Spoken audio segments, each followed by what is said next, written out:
बिस्मिल्लाहिर्रहमानिर्रहीम। Capital firm के साथ मैं हूं हसन बेग। बजट 26-27 कैसा है, आजकल डिस्कशन हो रही है हमारी नेशनल असम्बली में।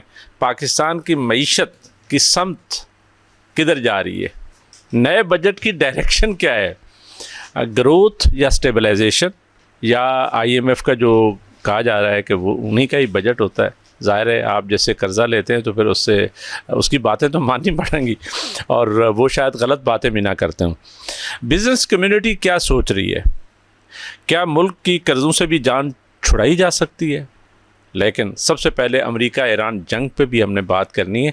जो जंग बंदी हो चुकी है, डिजिटल दस्तखत हो चुके हैं और फॉर्मली जनीवा में 19 तारीख को जुमे वाले दिन फॉर्मल यानी उनकी साइनिंग सेरेमनी भी है और पाकिस्तान उसका होस्ट है और ये बहुत बड़ा क्रेडिट है दैट गोज़ टू पाकिस्तान। और पाकिस्तान ने इसमें एक बड़ा रोल प्ले किया है। इस बड़े रोल प्ले करने के साथ साथ ज़ाहिर है जब भी एक मुल्क का इतनी नेक नामी होती है, वर्ल्ड लेवल पे हमारी डिप्लोमेटिक एफ़र्ट्स जो हैं वो डेफिनेटली बड़ी सराही जा रही हैं। हमारे फील्ड मार्शल साहब की, वज़ीर आज़म साहब की और डिप्टी प्राइम मिनिस्टर साहब की, सबकी काविशें रंग ले आईं और नेवरदिलेस नकवी साहब की। तो ये सारी चीज़ें जब रंग ले आई हैं तो क्या इसके नतीजे में पाकिस्तान की मईशत को भी फ़ायदा होगा, यहाँ पे कोई सरमायाकारी आएगी, यहाँ पे कोई इन्वेस्टमेंट होगी, क्योंकि हम बड़े अरसे से इन्वेस्टमेंट स्टार्व्ड कंट्री हैं और यहाँ पे इन्वेस्टमेंट नहीं होती और यहाँ पे बहुत सारे मसले मसाइल हैं। हम बहुत प्रोग्राम कर चुके हैं, करते रहते हैं, बार बार कहते रहते हैं, लेकिन प्राइमरीली आज की जो डायरेक्शन है प्रोग्राम की वो बजट से रिलेटेड है, उसी से बात करेंगे। लेकिन हम स्टार्ट करेंगे अमेरिका ईरान जंग बंदी से। क्या एक अच्छा स्टार्ट हो गया है तो उसका कोई बहुत ज़्यादा मुआशी तौर पे भी पाकिस्तान को फ़ायदा होगा, क्योंकि मुआशी तौर पे जिन मुल्कों ने तरक्की की है, मैं हमेशा कहता हूँ कि economic security is synonymous with the security of the state. और ये हमारे सामने मुजाहरा भी हो चुका है। अमेरिका ओनली सुपर पावर था और अब नहीं रहा मेरी नज़र में। उसकी वजह यह है कि एक मुल्क जिसने इकनॉमिकली मुआशी तौर पे इतनी तरक्की की है, बग़ैर जंग किए, बग़ैर कोई बंदूक और गोली चलाए, वो सुपर पावर बन गया। बड़े बड़े इरादे ज़ाहिर किए गए और बड़े बड़े अमेरिका ने, उसके जो नेटो कंट्रीज़ ने और बाकी कंट्रीज़ ने बड़ी कोशिश की कि कोई कोल्ड वार शुरू हो जाए, वो भी शुरू नहीं हो सकी। इवन ताइवान के मसले पे आप लोगों ने देखा कि उनको कंप्रोमाइज़ करना पड़ा। तो one China policy is again back in the corridor. तो इसका मतलब ये है कि बेसिकली मुआशी तौर पे अगर आप तरक्की करेंगे तो तभी आप सिक्योरिटी ऑफ द स्टेट को इंश्योर करते हैं, तभी जाके आप किसी मुल्क की किसी यानी फ्यूचर जो जनरेशन है उसका एक ज़मानत दे सकते हैं। इसी पे हमने आज बात करनी है। हमारे साथ एमिनेंट पैनलिस्ट हैं, वाइस प्रेसिडेंट हैं FPCCI के तारिक जदूम साहब, वेलकम टू द शो जी। और उसके साथ तशरीफ़ रखते हैं मरकज़ी अंजुमन ताजरान की तंजीम के हेड हैं काशिफ चौधरी साहब, वेलकम टू द शो जी चौधरी साहब, गिविंग अस टाइम। और हमारे पुराने दोस्त साथी बिजनेसमैन और माहिर मईशत नईम सिद्दीकी साहब साथ हैं, वेलकम टू द शो जी। सबसे पहले आपके पास आएंगे तारिक साहब, ये बताइएगा कि कितनी बड़ी डेवलपमेंट है ये, चूँकि करंट है इसलिए स्टार्ट ही उधर से करते हैं। जो पाकिस्तान ने एक बड़ा रोल प्ले किया है और अमेरिका और ईरान की जंग में सालसी का किरदार बड़ी कामयाबी से कतर के साथ मिलके, दूसरे स्टेक होल्डर के साथ मिलके, और हमारे अपने यानी यहाँ पे जो रोल है वो बड़ा वाज़ेह था कि फील्ड मार्शल साहब हूँ, प्राइम मिनिस्टर साहब हूँ, डिप्टी प्राइम मिनिस्टर साहब हूँ और वज़ीर दाखिला साहब हूँ, सब ने बड़ी कामयाब कोशिशें की हैं और उसी के नतीजे में आज जो है दुनिया जंग से बच गई है, दुनिया की मईशत बच गई है और शायद हमारी मईशत भी बच जाएगी इसी वजह से, क्योंकि हमने भी बड़ा सफ़र किया है, हमारी कौम ने बहुत सफ़र किया है। तो कितनी बड़ी डेवलपमेंट है आपके ख्याल में? बिस्मिल्लाहिर्रहमानिर्रहीम। शुक्रिया सर। मैं सबसे पहले तो पाकिस्तानी कौम को और तमाम मुस्लिम उम्मा को और थ्रू आउट वर्ल्ड में मुबारकबाद पेश करूँगा कि ये एक बहुत बड़ी डेवलपमेंट है। कोई इसमें दूसरी राय नहीं है कि हम ओवरऑल द वर्ल्ड एक तीसरी आलमी जंग की तरफ बढ़ रहे थे और ख़ित्ते में जो इस तरह का इंतशार आ गया था, और स्पेशली जो हमारे नेबरिंग कंट्री में स्पेशली ईरान जो इससे इफ़ेक्ट हुआ है, और उसका जो पिछला आपके सामने पॉलिसीज़ का तसलसल था, जो उनके ऊपर माशी पाबंदियाँ थीं और बहुत मसाइल थे उनके लिए। और हमारे जो नेबरिंग कंट्री में स्पेशली जो इस वक्त हमारी इंडिया के साथ जो जंग हुई है, अल्लाह ने हमें वहाँ पे सबकत दी है और बरतरी हुई है। फिर इसी तरह हमारा मुस्लिम ममालिक अफ़गानिस्तान में जिस तरीके से हमारे इस वक्त मामलात चल रहे हैं, तो पाकिस्तान के लिए तो ये बहुत ही अच्छा इकदाम है कि हम लोग इसमें सरवाइव भी कर गए हैं और अल्लाह ताला ने हमें इसके ऊपर मौका भी दिया है, हमने मीडिएशन की है। डाउट बहुत बड़ा रोल पाकिस्तान ने प्ले किया है, लेकिन वो जो मेरी आज के प्रोग्राम की डायरेक्शन है उसमें ये ज़रूर बताइएगा कि इसके नतीजे में अभी हम चूँकि वर्ल्ड लेवल पे हमारा इतना बड़ा नाम हो गया है और शायद नोबेल प्राइज़ भी उसके लिए भी नॉमिनेशंस आ जाए और वो भी हम उसके भी हकदार ठहरे। बात यह है कि मुआशी तौर पे, जैसे मैंने चाइना की मिसाल दी कि मुआशी तौर पे कितना कोई आगे जा सकते हैं, इसके नतीजे में आप होपफुल हैं कि पाकिस्तान में कोई सरमायाकारी आएगी, पाकिस्तान की इकानमी जो है वो ग्रो करेगी, जिसके नतीजे में पाकिस्तान और ज़्यादा स्ट्रांग मुल्क के तौर पे सामने आएगा? सर, मैं इसको इस चीज़ से जोड़ूंगा कि देखें, एक वक्त ऐसा था कि हमारे फ़ॉरेन ऑफिस में जो पेपर पेन है इसकी जगह किकर का कांटा यूज़ होता है, राइट, और चेयर की जगह पे क्रेट यूज़ होते थे। और आज अल्लाह ताला ने हमें मुस्लिम उम्मा में एटॉमिक पावर बनाया है, राइट। इसमें कोई दूसरी राय नहीं है कि हमें अल्हम्दुलिल्लाह पाकिस्तान की जो इस वक्त माशी डायरेक्शन है वो उसका जो मेन तसलसल होगा वो इकनॉमिक पावर के साथ होगा, और हमें अपने मुल्क में बहुत सारी चीज़ें ठीक करने की ज़रूरत है। बिल्कुल ठीक। इकनॉमिकली देखें, हमने जंग तो इंडिया से जीत ली है, बिल्कुल ठीक। दफाई सतह पे हम मजबूत हैं अल्हम्दुलिल्लाह, और दुनिया ने एक्नॉलेज कर लिया है।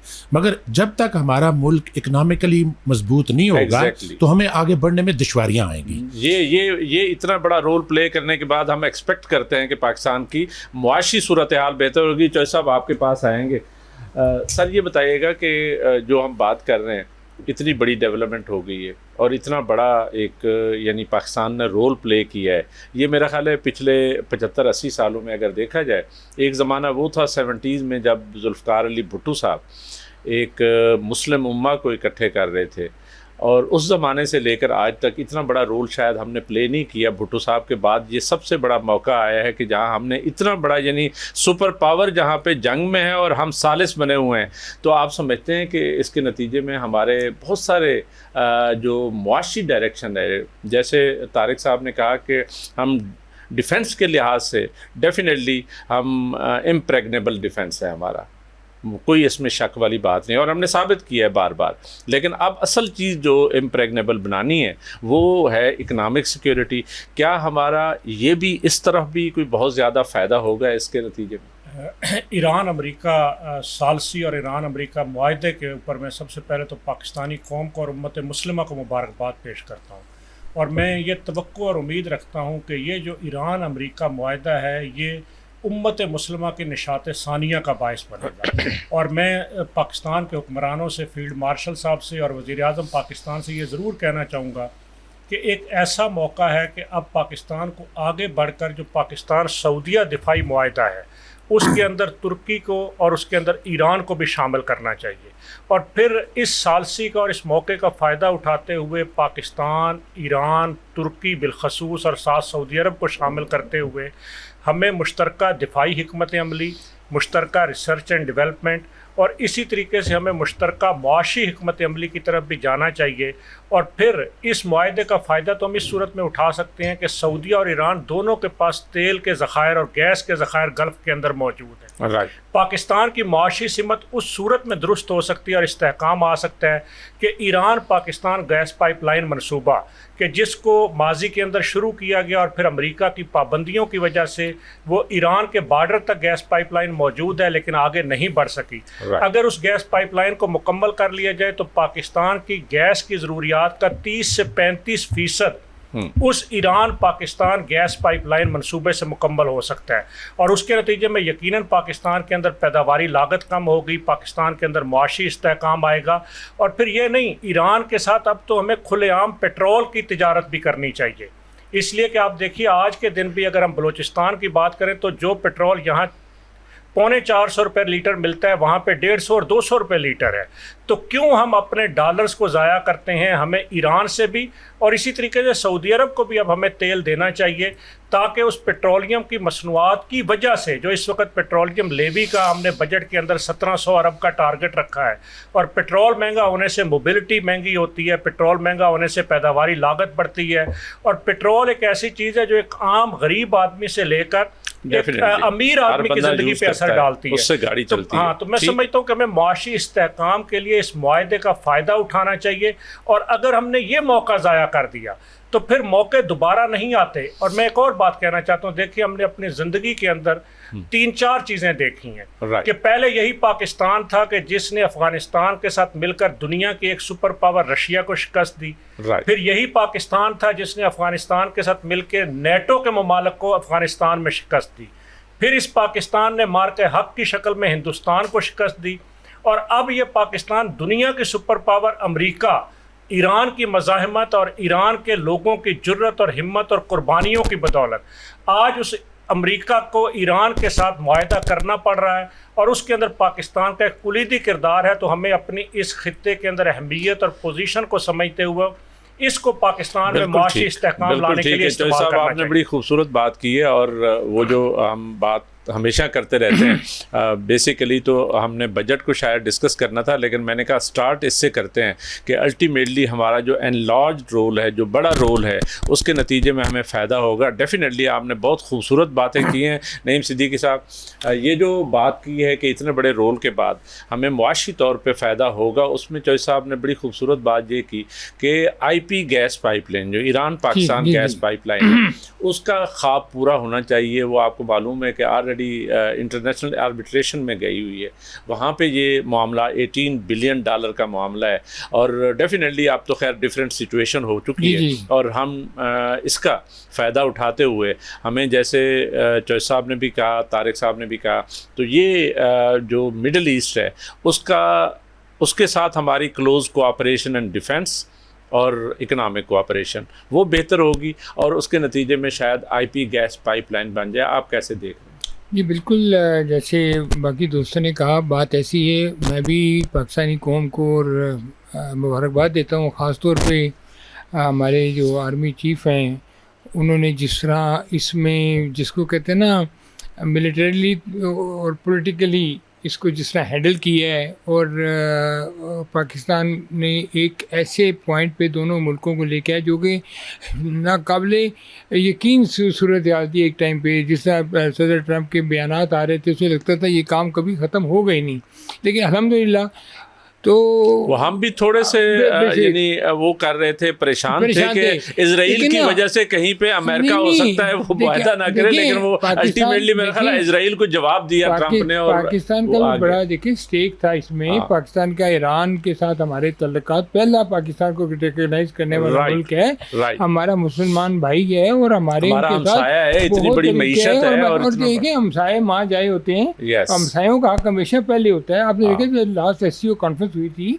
उसमें भी प्राइम मिनिस्टर, लेकिन ये ख्याल रखिएगा, ये जो मिसाल आप दे रहे हैं ना, जो हमारी ईस्टर्न साइड पे भी एक हमारा हमसाया है, और एक जो है अफगानिस्तान के साथ भी उनके साथ हमारे इख्तलाफात बिल्कुल डिफरेंट नोयत की। वो आज से 70-75 साल पहले कायद-ए-आज़म ने डिफाइन कर दिए थे, वो बात लेकिन आपको मालूम है कि चाइना ने ना गुड नेबरहुड डिप्लोमेसी के नाम पे एक नई पॉलिसी तरतीब दी है, जिसके मुताबिक ये है कि सारे नेबर्स के साथ अच्छे ताल्लुकात, तो अल्टीमेटली मेरा ख्याल है उस साइड पे भी चीजें जा सकती हैं, बेहतर हो सकती हैं। बिल्कुल होने देंगे। देखें, future is economy, right, and economy is life. बिल्कुल ठीक, ये बात मैंने आपके पिछले प्रोग्राम में भी जी बिल्कुल। देखिए ये जंग है ना, इस जंग को खाली जो है वो पाकिस्तान ने अपोज नहीं किया, पूरी दुनिया ने अपोज किया है। जैसे हम आईपी गैस पाइपलाइन की बात कर रहे हैं नईम साहब, मेरा ख्याल है ईस्टर्न बॉर्डर पे भी हमारा एक पानी का छोटा सा मसला चल रहा है, छोटा सा नहीं बड़ा मसला चल रहा है, वो मेरा ख्याल है वो भी हल होना जरूरी है। देखिए वो जो इकोनॉमी के अंदर पानी भी आता है ना, एग्जैक्टली, एंड पानी नहीं हमारी लाइफ लाइन है। वैसे हमारा पड़ोसी के साथ कोई मसला नहीं है, वो कश्मीर को आज इस्तिस्वाब राय का हक दे दे और कश्मीर को आलमी अक़वाम मुत्तहिदा करारदादों के मुताबिक राय दे दे तो मसला हल हो जाएगा। आपने बात की वन चाइना की, अब देखिएगा कि नेक्स्ट स्टेप वही होगा। जी हाँ, फिर आई होप कि जिस तरह जर्मनी का हुआ, राइट, ऐसे ही पाकिस्तान में ये कश्मीर का भी मसला हल हो जाएगा। अल्टीमेटली हल होना है, लेट्स होप, क्योंकि चीजें जो है ना बड़े डिफरेंट टेंजेंट पे चल रही हैं। हमारे दो मंसूबे बड़े इंपॉर्टेंट थे पिछले 30 साल में, राइट, एक ईरानियन पाइपलाइन और एक टापी। अगर ये दो मंसूबे हो जाए तो आप समझ लें कि प्रोडक्शन आपके अपने मुल्क में ही हो रही है ना। बिल्कुल ठीक है। आपको फिर अपना हरमज का मसला नहीं है दुनिया में, आपको किसी और का मसला नहीं है, आप समझ लें आपकी लोकल प्रोडक्शन। मेरा ख्याल है हमारी एक्टिव डिप्लोमेसी के नतीजे में, सालसी के नतीजे में डेफिनेटली पाकिस्तान को फायदा होगा, हमारी इकोनॉमी को फायदा। अब हमें इकोनॉमिक डिप्लोमेसी की तरफ जाना है, बिल्कुल ठीक, सबसे इम्पोर्टेंट बात ये है। बिल्कुल ठीक। और दूसरी बात ये है कि हमें अब ये दूसरा मौका है 1970 के बाद, पाकिस्तान के बाद, कि अपनी इकोनॉमी को बूस्ट करने का, अपने आप को मनवाने का। और ये जो ईरान के पास, ईरान देखिए सबसे बहुत बड़ा मुल्क है, उसके पास बहुत सारे वसाइल हैं, टेक्नोलॉजी भी बहुत स्ट्रांग है, और दोनों कौमें, और 99% वहाँ पे लिटरेसी रेट है।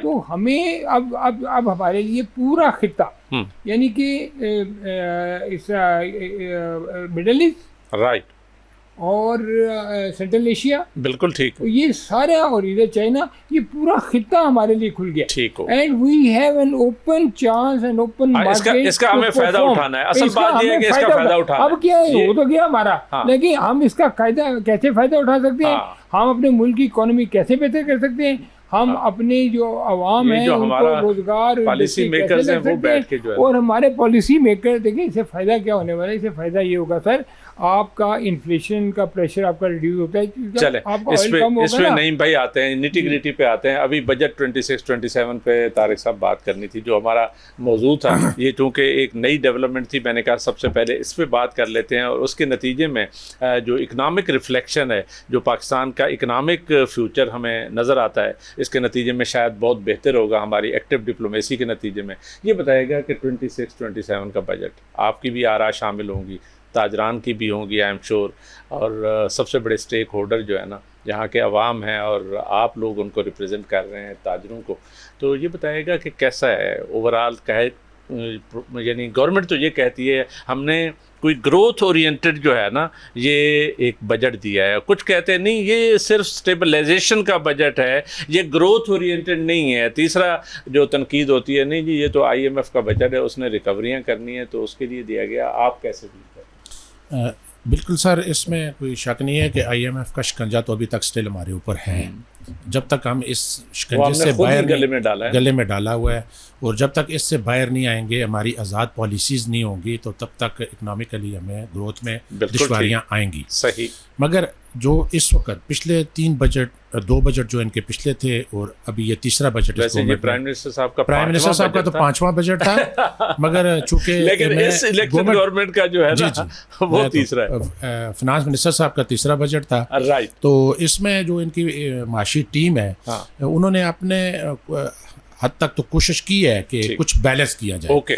और हम ताजरान ने भी इसको, इंडस्ट्री ने भी, फेडरेशन, चैम्बर्स, उन्होंने मिला जुला रद्द-ए-अमल इसके ऊपर दिया है। ओके। और ओवरऑल एक सेटिस्फेक्शन है कि बेहतर मौजूदा हालात में, इतने मुश्किल हालात में एक बेहतर बजट दिया है गवर्नमेंट ने। बिल्कुल मैं समझता हूँ कि थोड़ा बेहतर बजट दिया है। और अब देखें, हमें सबसे पहले एक तो हमें ऐसी पॉलिसीज़ देनी चाहिए कि हम IMF से बाहर निकलें, ठीक है। और हम जब तक अपनी इंडस्ट्री को बूस्ट नहीं देंगे, देखें हमारे जो रिटेल सेक्टर है उस पर चौधरी साहब बात करेंगे, इनकी एक्सपर्टीज़ हैं, मगर मैं ये कहूँगा कि लाइक हमारी एक ख्वाहिश थी कि सुपर टैक्स का खात्मा किया जाए। वो इन्होंने पहले 50 करोड़ 15 करोड़ से 50 करोड़ तक किया। अब जो पोस्ट बजट इन्होंने प्रेस कॉन्फ्रेंस की, फिनांस मिनिस्टर साहब ने और दीगर मिनिस्टर्स ने, उन्होंने ये अंदिया दिया कि हम इसको बिल्कुल पहले 100 1 बिलियन तक गए, मगर इससे ऊपर भी जा रहे हैं। इसको ये अब समझ आ रही है कि जो डिमांड थी, अच्छी बात है, लेकिन आपने इंडस्ट्री की बात की, ये बताइएगा कि बड़े अरसे से हम तो सिर्फ और सिर्फ टेक्सटाइल रिलेटेड प्रोडक्ट्स और उसमें फंसे रहते हैं और वो कोई बहुत ज़्यादा अब ग्रो नहीं कर रही। आपके जहन में कौन सी इंडस्ट्री है जिसको ज़्यादा बूस्ट इस बजट में यानी तजवीज़ किया गया है? क्योंकि हमारे जो नौजवान हैं, स्पेशली IT इंडस्ट्री है, उसमें तो बहुत ज़्यादा स्कोप है, उसको क्यों नहीं ये टैक्स फ्री क्यों नहीं कर देते? सर टेक्सटाइल वाला जो सेक्टर था वो तो अब आपकी जो है कॉटन तो प्रोडक्शन नहीं है, प्रोडक्शन अब तो जिम्मेदार लगाता नहीं है, शुगर केन आ ठीक है, गया, शुगर केन का और इन चीज़ों का उन्होंने कर लिया। और सेकंड जो है आपने बड़ा अच्छा पिन पॉइंट किया कि इस वक्त हमारी तकरीबन 60% पॉपुलेशन यूथ के ऊपर है और पढ़े लिखे नौजवान हैं, और हमें जो है IT को ज़्यादा से ज़्यादा फोकस करने की, जी इसके ऊपर जो हमारी IT का सेक्टर अगर एक्सपोर्ट होता है तो हमारी रेमिटेंस उसमें बहुत ज़्यादा आ सकती है। एक सेकेंड जो इस वक्त मर्जिंग मतलब मार्केट में कैप्चर कर रही है वो हमारी इंडस्ट्री है फार्मास्यूटिकल की। देखें इस वक्त भी, इस साल भी 34% उनकी इंक्रीज हुई है एक्सपोर्ट। तो हमें ऐसी चीज़ों के ऊपर तवज्जो देनी है। फिर राइस का सेक्टर, आपने राइस में इंडिया को मात दी है, यूरोप पूरे को आपने कैप्चर किया है। तो हम देखें हमारा जो फीचर है वो एक्सपोर्ट में है।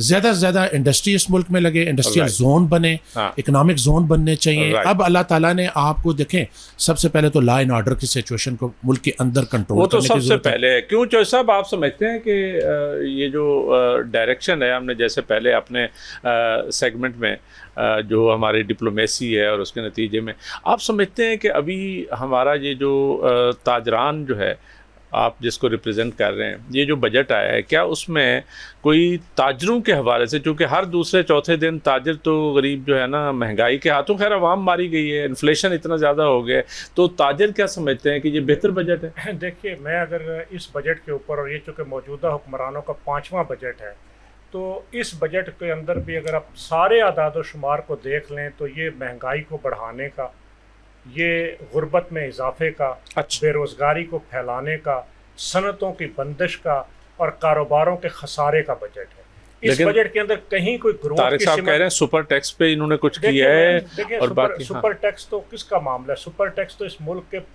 चंद % लोगों का मामला है ना, ठीक है। मामला तो ये है ताजरों के लिए जो फिक्स टैक्स इन्होंने स्कीम लाए हैं, इसी पे उसको भी बात करता हूँ। और दूसरी अहम बात जो आप IMF की बात कर रहे हैं, देखें IMF के बहाने अपनी नाअहलियों, अपनी नाकस मुआशी पॉलिसियों, करप्शन, अशराफिया को नवाजने का ये IMF एक बहाना है। IMF का टोटल कर्जा ये हमारे मजमूई कर्जे का 11% है। IMF तो एक रेगुलेटरी अथॉरिटी है जो आपको पाबंद करती है, जो आप उसको देते हैं उस पर अमल दरामद के लिए। 57,000 अरब तो हमारे लोकल कमर्शियल बैंकों का कर्जा है गवर्नमेंट के ऊपर। तो क्यों हम IMF का बहाना बनाते हैं? और मैं देखिए, IMF के बहाने गरीब आदमी जो है उसके लिए तो बिजली का यूनिट बढ़ाया जाता है, पेट्रोलियम लेवी बढ़ाई जाती है, लेकिन क्या IMF इनको अरकान पार्लियामेंट की तनख्वाहों में 600% इजाफे? लेकिन वो जो कंडीशनलिटीज आती हैं IMF की तरफ से, आप समझते हैं कि वो कंडीशनलिटीज ठीक होती हैं? स्पेशली मेरे जहन में एक पॉइंट है जो साहब आपसे शेयर करता हूँ, वो ये है कि सेंट्रल बैंक को कहा गया, स्टेट बैंक को, कि आप गवर्नमेंट ऑफ पाकिस्तान को कर्जा नहीं देंगे। अब करता क्या है कि सेंट्रल बैंक वो कर्जे देता है कमर्शियल बैंक्स को, और government of Pakistan commercial bank से वही कर्जे लेती है इनडायरेक्ट तरीके से, यानी प्राइवेट सेक्टर को वो प्रमोट करने के लिए। ये जो तरीक़ेकार है कि आप सेंट्रल बैंक से नहीं लेंगे, उसका शायद वो ईजी पैसा होता था, गवर्नमेंट भी हर वक्त छापती रहती थी, उन्होंने थोड़ा सा इसको रेगुलेट करने की कोशिश की, लेकिन मेरी नज़र में उससे तो और ज़्यादा महंगाई बढ़ी। देखिए, ये जो स्टेट बैंक की खुद मुख्तारी के नाम पे हमने एक फैसला किया, और स्टेट बैंक को हमने खुद मुख्तार कर दिया, ये दर हकीकत हमने पाकिस्तान की खुद मुख्तारी गिरवी रखी। एग्जैक्टली। आप देखिए, और ये IMF की कंडीशंस में से था। कल मॉनिटरी पॉलिसी आई और स्टेट बैंक ने शरह सूद को 11.5% पे बरकरार रखा। आप ये देखिए कि 1% शरह सूद बढ़ने से 562 अरब रुपए इस गरीब कौम के टैक्स का पैसा सूद की मद में कमर्शियल बैंकों और आलमी मालियाती इदारों को जाता है। आज शरह सूद पाकिस्तान के अंदर 5 से 6% होनी चाहिए, जो इशारे हैं उसके मुताबिक, लेकिन 11.5% रखने का मतलब ये है कि कम अज कम 3500 से 4000 अरब रुपया सनतकार से, ताजर से, आम आदमी से टैक्स लेकर किसको नवाजा जाता है? बैंकिंग सेक्टर को और आलमी मालियाती। यही बात है। दूसरा जो आप बड़ी इंपॉर्टेंट बात कर रहे थे, वो हमने लास्ट टाइम भी नईम सिद्दीकी साहब से अभी भी वो इनपुट लेंगे, वो आपसे लेनी है। वो ये है कि जैसे सुपर टैक्स की तारिक साहब ने बात की, मैं पूछ रहा था कि ये जो फिक्स टैक्स स्कीम आ रही है जिसमें ऑडिट शाडिट नहीं होगा, वो कहते हैं बहुत कम होगा ऑडिट, जहाँ पे कोई ऐसी चीज़ें पकड़ी जाएंगी, अदरवाइज़ आप यानी ताजिर जो है वो 25,000 रुपया दे कम अज़ कम, और उसको जो है ना सेल्फ असेसमेंट, वो स्कीम कैसी? देखिए, सुपर टैक्स का हम खैर मकदम करते हैं, राइट, लेकिन हम ऊपर के स्लैब्स पर भी सुपर टैक्स के खात्मे का मुतालबा करते हैं, राइट। लेकिन उसके साथ सनतों को चलाने के लिए कुछ और इक़दाम की जिस पे मैं बात करूंगा। आपने चूँकि फिक्स टैक्स का जिक्र किया है, देखें ये जो फिक्स टैक्स है, एक तो ये बात वाजे हो जाए कि ये 25,000 फिक्स नहीं है, ये 25,000 तो सिर्फ रिटर्न भरने की फीस है जो हुकूमत पाकिस्तान को देनी है, फीस है जो हुकूमत पाकिस्तान को देनी है। उसके बाद अपने टर्नओवर के ऊपर 1% टैक्स देना है। हमारे कितने बिजनेसेस ऐसे हैं जहां पे टोटल टर्नओवर के ऊपर 2%, 3% टोटल शरह मुनाफा है, जिसमें उसने दुकान के किराए, उसने बिजली के बिल, मुलाजमों की तनख्वाहें और अखराजात अदा करने हैं। हम इस स्कीम के ऊपर इसलिए ज़्यादा बहस नहीं कर रहे कि जो नॉर्मल टैक्स स्कीम है, नॉर्मल टैक्स निज़ाम पहले से मौजूद है, जिसके अंदर एक आम ताजर अपनी आमदन के मुताबिक अपना गोशवारा भर सकता है, जिसके अंदर नील का गोशवारा भी भर सकता है। और मैं आपके प्रोग्राम की वसातत से कहना चाहता हूँ, पाकिस्तान में कम से कम 30 लाख ताजर ऐसा है जिसकी जो आमदन है वो टैक्सेबल नहीं है, वो इतना नहीं कमाता, वो 50,000 से कम कमाता है, बड़ी मुश्किल से अपना घर चलाता है। और फिर सिर्फ वो उस घर नहीं चलाता, आप देखिए वो म्यूनसिपल कॉरपोरेशन का टैक्स, वो बोर्ड टैक्स, वो ट्रेड लाइसेंस की फीसें, वो दर्जनों किस्म के सरकारी महकमों के हाथों तजलील बर्दाश्त करता है, उनके नाज नखरे बर्दाश्त करता है, उनको भत्ते देता है, उनकी जेबें गर्म करता है, और फिर बड़ी मुश्किल के साथ वो इतना महीने में कमाता है कि अपने बच्चों का पेट पाल सके। तो वो तो टैक्सेबल इनकम ही नहीं है उसकी। तो अगर हम उससे टैक्स लेना चाहते हैं तो हम जुल्म करना चाहते हैं इसका मुल्क के ताजरों के सब। एक और चीज़ बताइएगा, ये बताएं कि 50,000 वाला जो है ना, ये कहते हैं वो टैक्सेबल हो जाता है, यानी 6 लाख से ऊपर जब चला जाता है।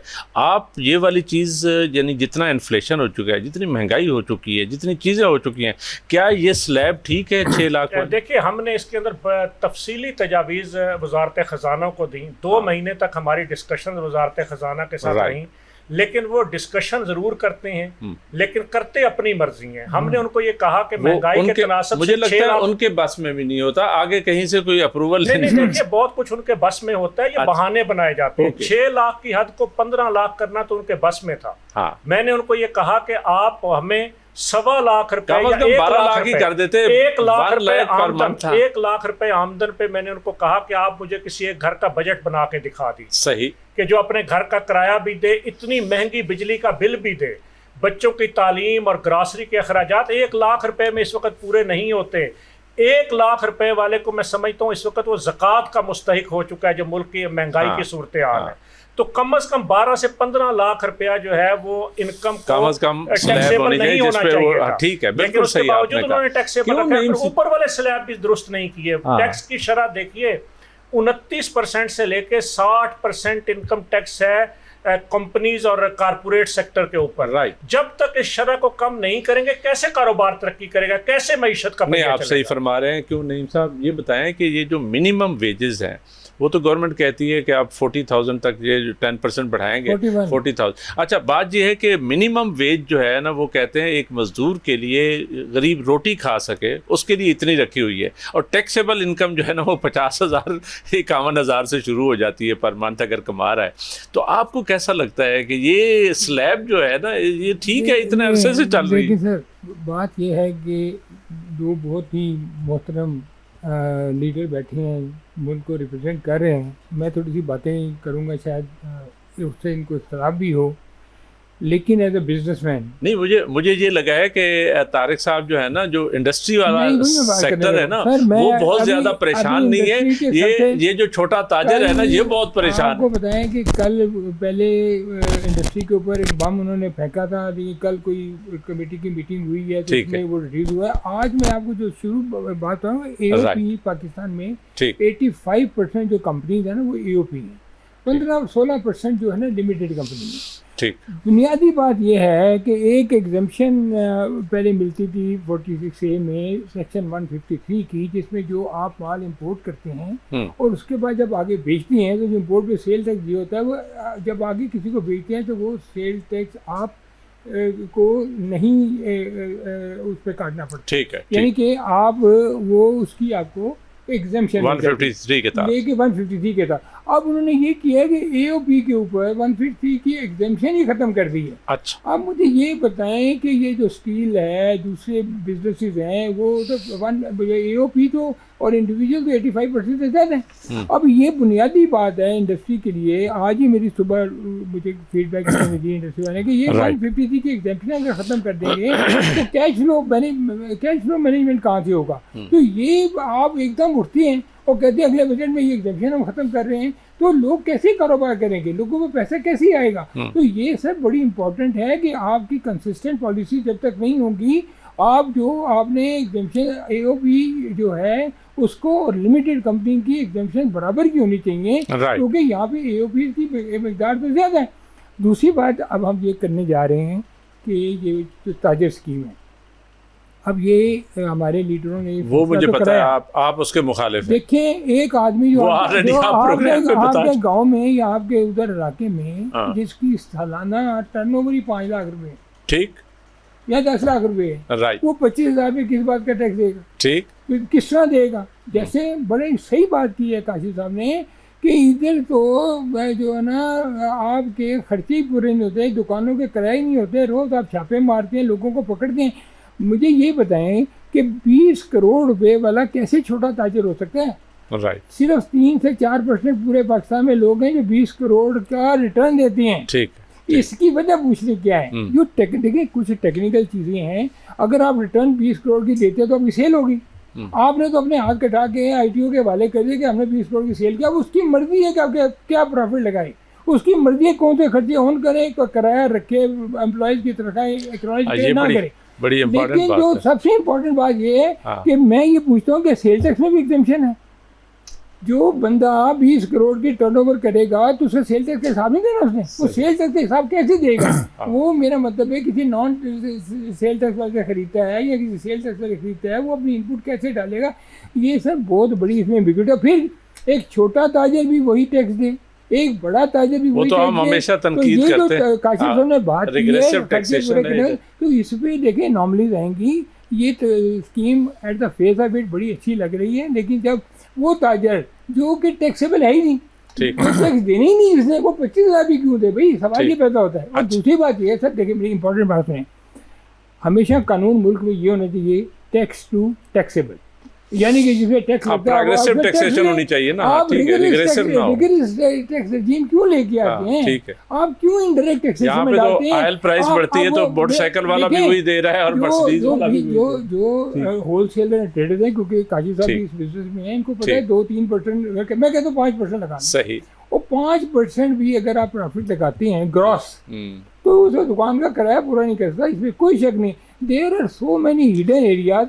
देखिए आप एग्रीकल्चर है ना, एक बहुत बड़ा सेक्टर है, राइट, 800 अरब का उसमें पोटेंशियल है, राइट, और कम अज कम मेरे हिसाब से उसमें 200-250 अरब की उसके ब्लैंकेट में भी ट्रेडिंग होती है।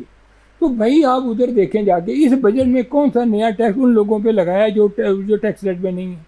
किन लोगों को टैक्स रेट में लाने के लिए आपने कोई, ये बड़ी इंपॉर्टेंट बात है सर। ये जब तक ये आप टैक्स का मुनसिफाना निज़ाम राइज नहीं करेंगे और जब तक लोगों को कॉन्फिडेंस में नहीं लेंगे, वो तो इकोनॉमिक जस्टिस का भी बड़ा इशू है, वो आप सही फरमा रहे हैं, और इंडस्ट्री आपकी ग्रो नहीं कर सकेगी। ये बहुत इंपॉर्टेंट बात है। जो इंडस्ट्री पे 1% एक्सपोर्ट पे टैक्स खत्म किया है, अच्छी बात है, लेकिन एडजस्टेबल टैक्स था ना, तो इसी तरह ये ट्रेडर पे भी खत्म कर। क्यों तारिक साहब, मैं एक केस जानता हूँ जो मुझे ही बेसिकली किसी ने रेफर किया। वो ये था कि एक C2 कंपनी थी, तो उन्होंने अपना जो वो शो करने के लिए ज़्यादा टर्नओवर दिखा दिया, फिर सुपर टैक्स का जो है ना उनको नोटिस चला गया।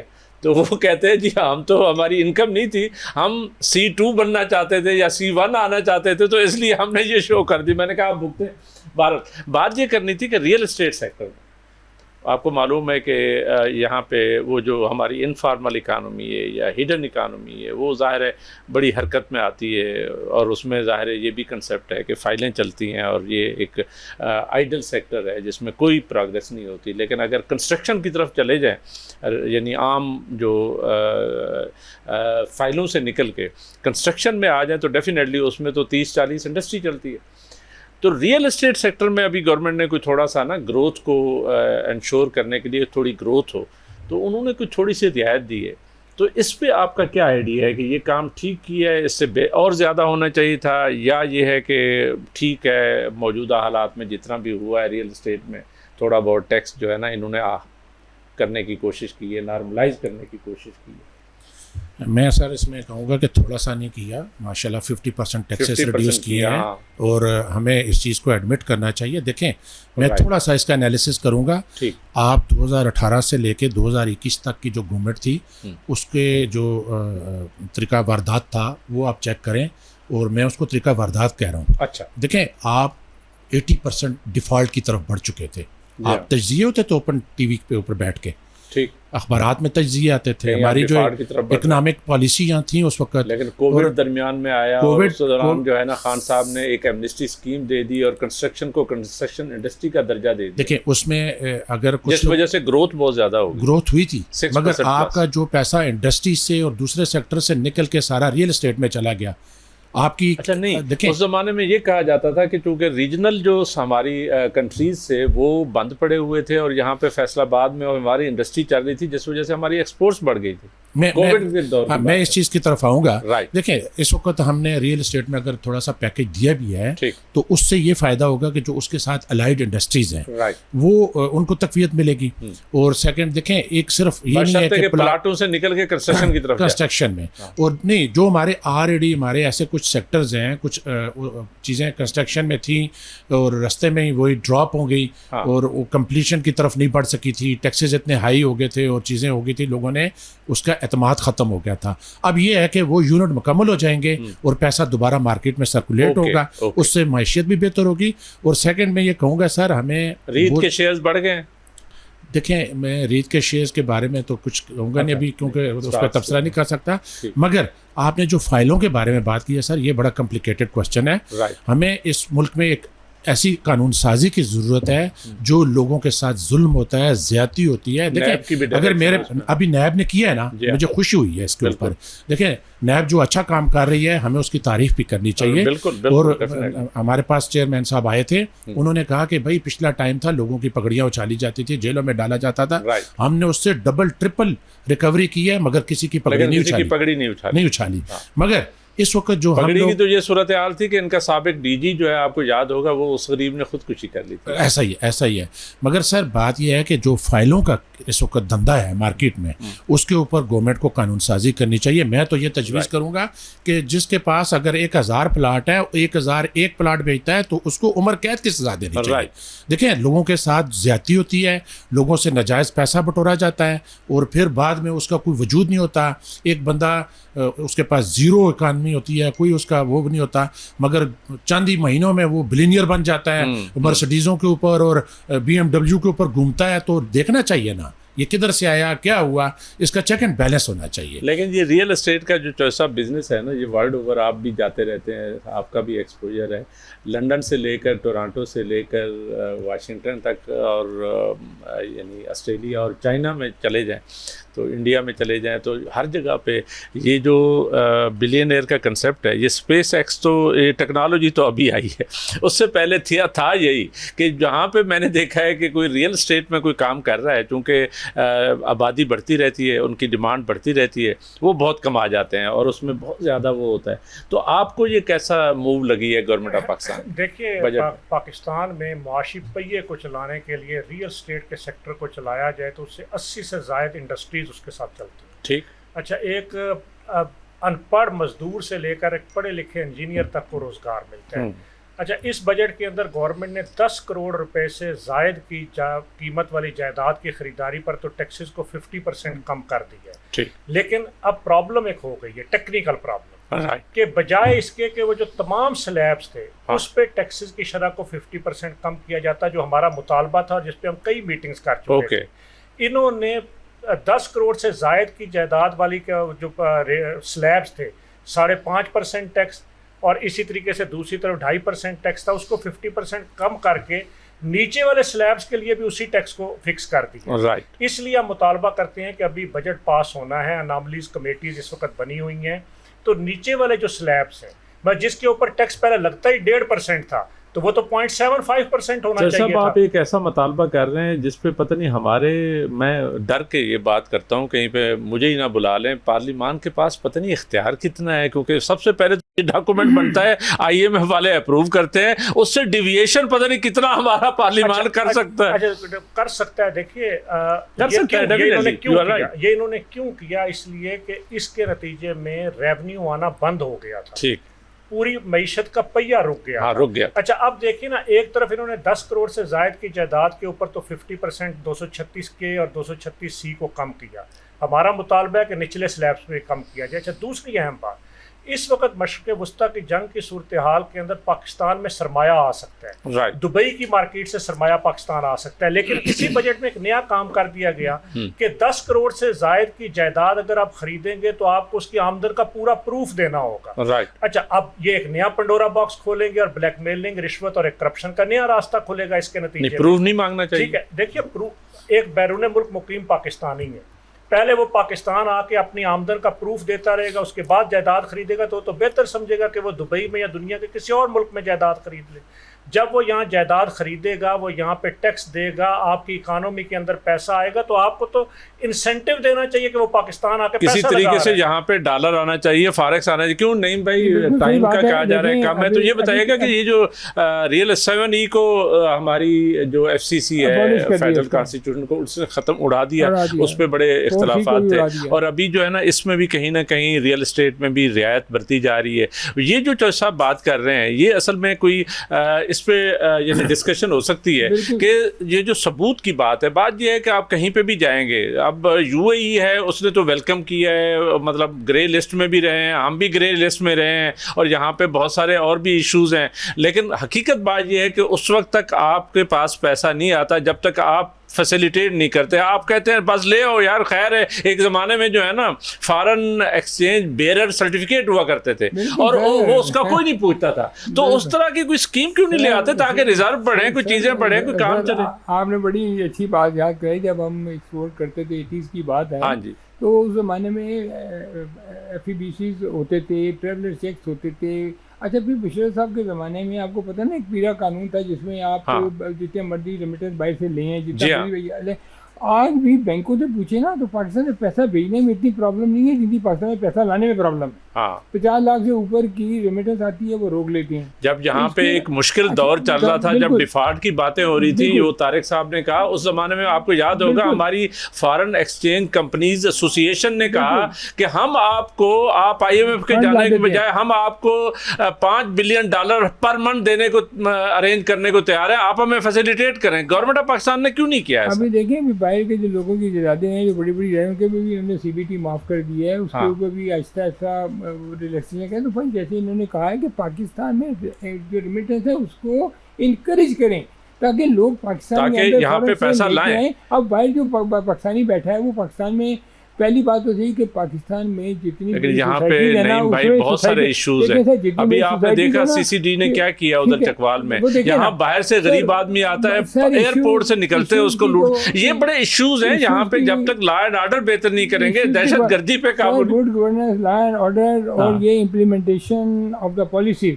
अभी आपने बात की ना सोसाइटी, आप लोग तो जिहाद कर रहे हैं, जो पाकिस्तानी इधर इन्वेस्ट करता है, इधर बिजनेस कर रहा है, वो जिहाद कर रहा है। सोसाइटी में अगर वो प्लॉट बेचता है ना, अगर उसके पास LOP नहीं है, अगर उसके पास NOC नहीं है, और उसके बाद उतनी लैंड नहीं है कि जितनी वो बेच रहा है, तो उसको बैन कर देना, पॉलिसीज को नहीं करते। नैब इसी पे काम कर रहा है। आप सारा जोर आपने ताजरों के पीछे लगाया हुआ है, सारा जोर आपने सैलरीड क्लास के पीछे लगाया हुआ है, सारा जोर सैलरीड क्लास को तो थोड़ा सा दिया है इन्होंने, अभी रियायत दी है, बहुत कम है, इतना कम है कि उसके बाद स्लैब में भी देखेंगे ना तो बीच में जो 22 से 32 लाख उसमें 1% का रिलीफ है। आप उसको देखें, अभी फाइनेंस बिल अप्रूव नहीं हुआ, अभी आज आपने अखबार न्यूज़ वगैरह दूसरी अखबारों में देखे, उन्होंने कहा है कि जो हमने कंसेशंस दी हैं 360 बिलियन की, वो हम रिवील नहीं कर रहे जब तक हमें वहाँ से IMF से प्रॉपर अप्रूवल नहीं होती। अच्छा, होना क्या है, जैसे मैंने अभी को पहले बताया ना कि वो एग्जम्पशन खत्म हुई, वो गवर्नमेंट ने अपना कैश फ्लो पूरा करना है। गवर्नमेंट का खर्चा है 30,000 अरब, 30,000 मोटा मोटा फार्मूला है, सही, और इनकम गवर्नमेंट की है 20,000।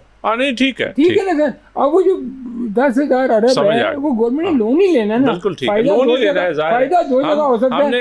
एक आज के प्रोग्राम में मैंने असल में नहीं भाई कर्जों का भी रखा हुआ था, लेकिन मुझे कहा जा रहा है टाइम खत्म हो गया है तो वो वाइंड अप करना है, तो फिर आपको बुलाते हैं, आपके साथ तो हम अक्सर रहते हैं, आप हम तकलीफ देते रहेंगे, चॉइस साहब को भी और तारिक साहब को भी। जज़ून साहब, थैंक यू वेरी मच, बहुत मेहरबानी, आपने बड़ा टाइम दिया, बहुत कंट्रीब्यूट किया। चॉइस साहब, सो नाइस ऑफ यू, आप शार्ट नोटिस पे आए, और नहीं भाई as usual I am grateful आप इधर हैं। नाजरीन, आज हम बुनियादी तौर पे डिस्कस तो ये कर रहे थे कि हमारा बजट कैसा है, हमारी मईशत की सिमत क्या है, और अल्टीमेटली क्या हमारी मईशत जो है इस बजट के नतीजे में ग्रोथ की तरफ हम चले जाएंगे, या ये स्टेबलाइजेशन का प्रोग्राम है, या ये है कि IMF की रिकवरी का प्रोग्राम है। इस पर बहुत सारी बातें की जा सकती हैं, लेकिन एक सबसे अच्छी बात, एक अच्छी डेवलपमेंट ये हुई है कि पाकिस्तान एज ए सालिस अमेरिका ईरान जंग में एक बड़ा रोल प्ले किया है, और जुम्मे को जो है फॉर्मली वो पाकिस्तान के ही इंतज़ामात हैं, और उसमें साइन भी हो जाएंगे, साइन हो चुके हैं, डिजिटली साइन हो चुके हैं। बाकी ये है कि फॉर्मल जो साइनिंग सेरेमनी है वो भी हो जाएगी, और इसके नतीजे में पाकिस्तान, अगर पाकिस्तान की तारीख़ में देखा जाए तो बहुत कम मौक़े ऐसे आए होंगे। 70s में डेफिनेटली जुल्फ़िकार अली भुट्टो के दौर में पाकिस्तान बहुत एक्टिव था और मुस्लिम वर्ल्ड का लीडर भी था। आज फिर हम मुस्लिम वर्ल्ड के भी लीडर हैं, दुनिया के भी लीडर हैं। दुनिया को हमने एक जंग से बचाया है, दुनिया की मईशत को बचाया है, और उसका हमारा जो इस्तदलाल है वो ये है कि इस सारी डेवलपमेंट का, इस कामयाब डिप्लोमेसी का, इतने बड़े लेवल पे मुबारकबाद के मुस्तहिक है हमारी लीडरशिप, तो हमारी इकानमी को भी फ़ायदा होना चाहिए, हमारी मईशत को फ़ायदा होना चाहिए। अल्टीमेटली जो मुल्क मुआशी तौर पे तरक्की कर गए हैं वही असल में रियासत की जो सिक्योरिटी है उसको भी इंश्योर कर रहे हैं। हमने चाइना की मिसाल ली, और हकीकत बात ये है कि हमें भी चाइना की तरह इकनॉमिकली अपने आप को स्ट्रांग करना है, मुआशी तौर पर स्ट्रांग करना है। जैसे हमारा डिफेंस इम्प्रेगनेबल है, इसी तरह इकनॉमिक जो हमारी पावर है वो भी बढ़नी चाहिए, और हमारी इकानमी इम्प्रेगनेबल होनी चाहिए। हसन बेग को इजाज़त, अल्लाह हाफ़िज़।